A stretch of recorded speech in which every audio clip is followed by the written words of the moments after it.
Que Dios los continúe bendiciendo a todos. Nuevamente en un lugar fuera de lo común estamos realizando este estudio, esta reunión, pero lo importante es no tener excusas y a donde sea que Dios nos ponga, estar allí dispuestos a compartir la palabra de Dios. Venimos, como todos saben, desarrollando un estudio para el que tal vez por casualidad, o por las casualidades no existen, por una dirección de Dios, un plan de Dios, tal vez es la primera vez que escucha esto, este mensaje, este estudio, puede ir a la página de la Iglesia Cristo es la Respuesta, que es cristo.uy, www.cristo.uy, y allí ver el resto de predicaciones, alabanzas, estudios, etcétera. Hay mucho contenido allí para que pueda ser edificado en esta mensaje de salvación que nos brinda allí la palabra, el conocimiento necesario para poder entender este plan del cual hemos sido hechos participantes en el tiempo que Dios así lo ha determinado. Estamos terminando con el estudio, con el capítulo 11, ¿no? Con el estudio de la carta del apóstol Pablo a los romanos, y no sin antes compartir una reflexión. El título de este mensaje está basado también en un pasaje de la palabra que está en el capítulo 2 de Filipenses, y habla acerca de la humillación y exaltación de Cristo. Y a veces humanamente nosotros pensamos que quizás si tuviésemos una mejor manera de comunicar, quienes escuchan la palabra podrían allí llegar a entender y a doblegarse y a someterse a Dios. Sin embargo, hay un tiempo y hay un lugar que Dios determina, y hay un tiempo en el cual Dios decide interceptarnos a cada uno de nosotros, y no depende de la capacidad del interlocutor para comunicar el mensaje, sino que depende de que sea el momento y de que el Señor allí nos toque. Como aquella mujer, recuerda aquella oportunidad que Jesús iba caminando y había hecho todo lo humanamente posible para poder ser sana de un padecimiento. Pero tuvo fe allá y dijo: si solamente pudiera tocar el manto de Jesús, yo sería sana. Y se acercó allí en medio de la multitud y tocó, y Jesús pudo saber de que de él había salido poder, y dio testimonio acerca de estas cosas. Hermano, no depende de nuestra capacidad para comunicar la palabra, sino que depende de que el Señor decida tocarlo. Y si el Señor decide tocar su vida, ciertamente su vida va a cambiar.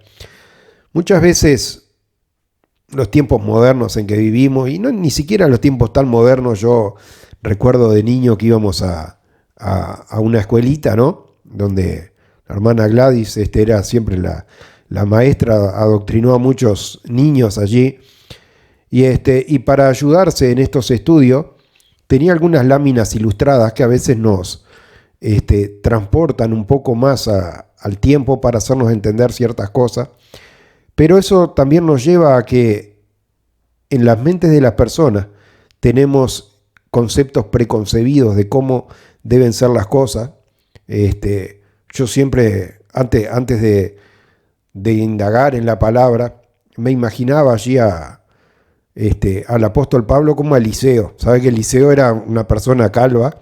Cuando allí recibió una doble porción del espíritu que había estado en Elías, dice que iba subiendo y dice: calvo sube, se burlaban unos muchachos, ¿no? Y me hacían la idea, ¿no?, de una persona ahí no media menudita, pelado, ¿no? Pero esos son los conceptos meramente humanos que nosotros tenemos. Sabe que el apóstol Pablo, al lado de los otros discípulos, era un muchacho, ¿ah? Los otros eran mayores que él, porque ya cuando los discípulos habían acompañado a Jesús 3 años y medio y habían presenciado todas las cosas de las cuales da testimonio la palabra, y ya había llegado al cumplimiento en el plan, en el tiempo de Dios, del derramamiento del Espíritu Santo, y aún ahí, habiendo gente ungida por el Espíritu como era Esteban, trajo un mensaje que si nosotros estudiamos capítulos 7 y 8 de Hechos de los Apóstoles, ¿no? Podemos ver, dice, la palabra da testimonio, no es solo mi opinión. La palabra de Dios dice, y Esteban, lleno del Espíritu Santo. ¿Y sabe qué? Cuando no es el tiempo de Dios, para los demás, podemos estar mirando ahí y ser como una roca.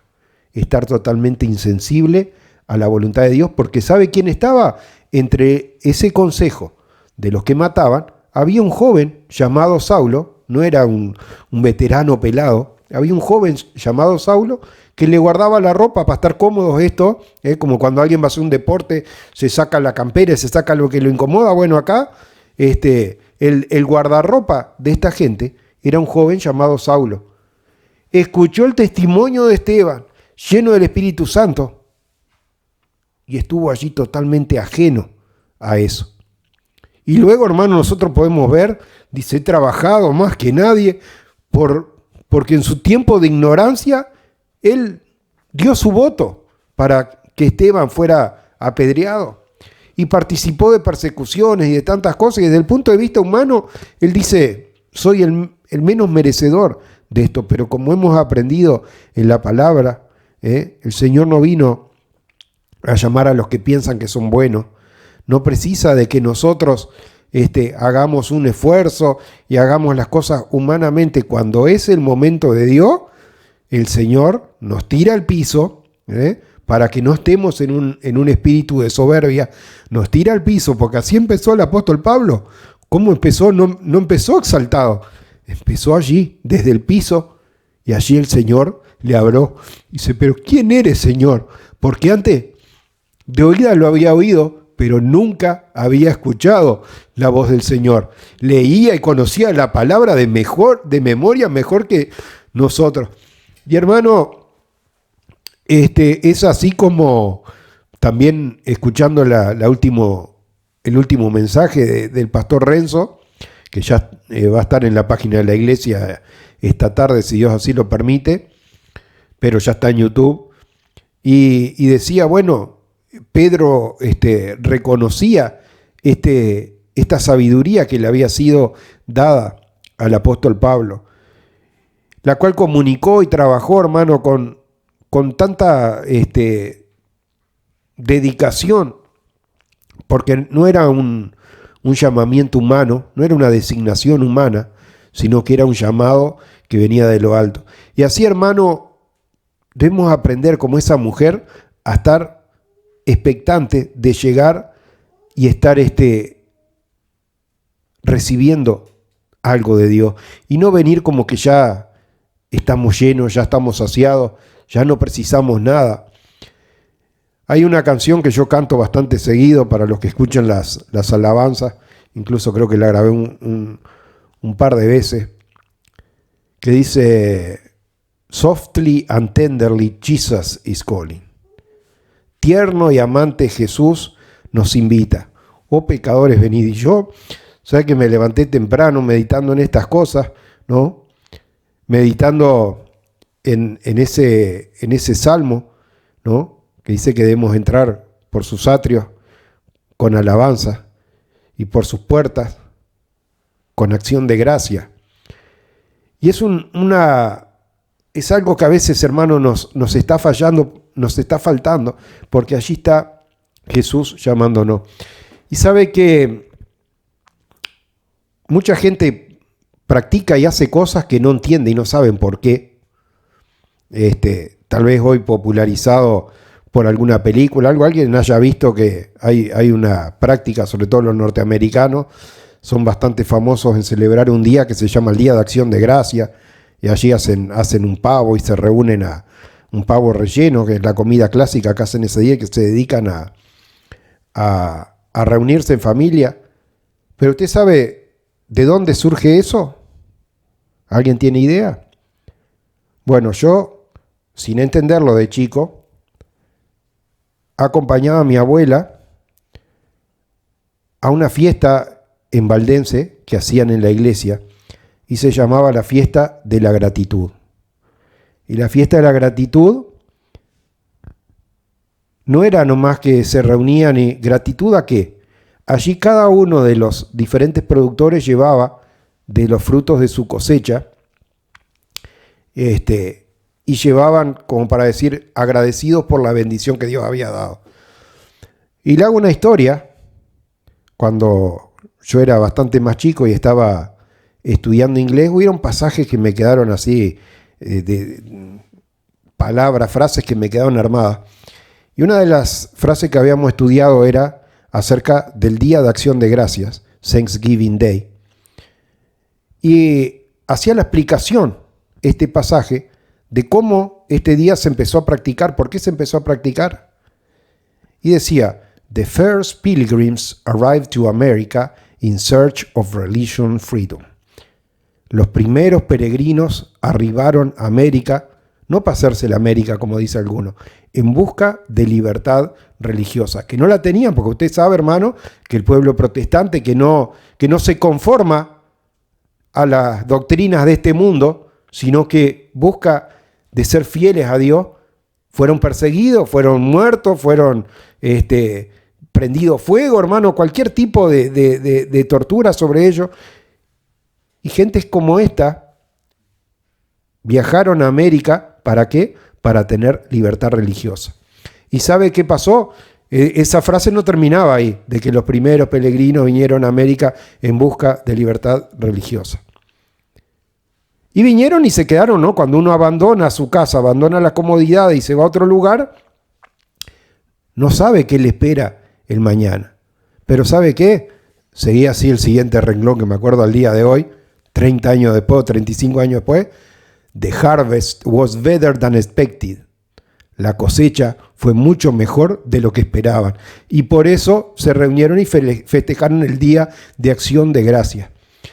Y hermano, está muy bien, entendemos los orígenes de hombres como nosotros que en esta misma fe buscaron de tener libertad para poder proclamarla, para poder anunciarla, y que Dios, reflejado en la historia de lo que nos pasó acá en América, lo respaldó y trajo bendición también sobre ellos. Pero, ¿sabe qué? Más allá de la acción de gracia no es de un día solo. Y es lo que nosotros debemos aprender cuando vemos ese salmo de David, ¿no? Nosotros realmente podemos entender de cómo nosotros debemos estar. Yo creo que lo tenía acá. Sí, Salmo 100. Dice, yo le extracté 2 o 3 exhortaciones que hacen. Y dice, canten alegres, sirvan con alegría, venid a su presencia con regocijo. Ya mucho tiempo antes, hermano, hombres del pueblo de Dios habían entendido estas verdades. Verdades, hermano, que no son para una vez al año, verdades que son para practicarla cada día en nuestra vida, pero especialmente cada día que venimos a este lugar de reunión, hermano, no venir quejoso, que hace frío, que hace calor, que estoy cansado, que tengo sueño. Hermano, dejando de lado todas esas cosas, venir, porque ¿sabe qué? Donde hay 2 o 3 reunidos, allí está Él. Hermano, acercarnos y tocar, si fuera posible, solamente el manto del Señor para que nuestras vidas sean transformadas. Y el Señor, hermano, yo también me daba cuenta, ¿no? Que con ese pasaje dice humillación y exaltación de Cristo. De que nosotros, en cuántas oportunidades, ¿no? No alcanzamos a entender esa obra completa de Jesucristo. Una obra que no comienza con el ministerio, dice Jesús, principia su ministerio. No comienza con Jesús en el pesebre. Una obra, hermano, que desde la eternidad, porque dice acá lo que ya hemos estudiado en la carta a los Romanos, a los que antes conoció, a estos predestinó, y a estos llamó. El Señor, desde antes de la fundación del mundo, cuando leemos allí el primer versículo, antes que todas las cosas fueran creadas, allí vemos ese diálogo. Hagamos al hombre a nuestra imagen y semejanza. Desde allí, hermano, comienza esa obra. En la travesía del pueblo de Israel por el desierto, dice, y él, Jesucristo, era la roca espiritual que lo seguía. Y esa obra de Jesucristo se continúa, y como le decía, hermano, no comienza cuando Jesús allí principia su ministerio. Y hay otra alabanza que canto, y la canto en reconocimiento de estas cosas. Dice, tú dejaste tu trono y corona por mí, al venir a Belén a nacer. ¿Y sabe qué, hermano? Esto que yo canto, dice el libro allí de Apocalipsis, dice, sabe que allí Juan tiene una visión que le da a Jesucristo y ve toda una serie de cosas asombrosas que apuntan a magnificar y reconocer la obra redentora de Jesucristo. Dice que Dios le dio un nombre que es sobre todo nombre y lo exaltó, dice, hasta lo sumo, para que en el nombre de Jesucristo se doble toda rodilla, los que están en los cielos están los 24 ancianos, los 4 seres vivientes y millares de ángeles, dice la palabra. Y todo, dice, para que en el nombre de Jesucristo se doble toda rodilla, los que están en los cielos y en la tierra. Y a veces nos cuesta entender, hermano. Estamos allí indiferentes hacia la obra de Jesucristo, pero hermano, no entendemos esos padecimientos que habla Isaías, ¿no? Despreciado, afligido, y como que escondimos de él nuestro rostro, dice la palabra. Dice, mas él herido fue por nuestras rebeliones, vino a lo suyo y los suyos no lo recibieron. Dice, no hay lugar para vos.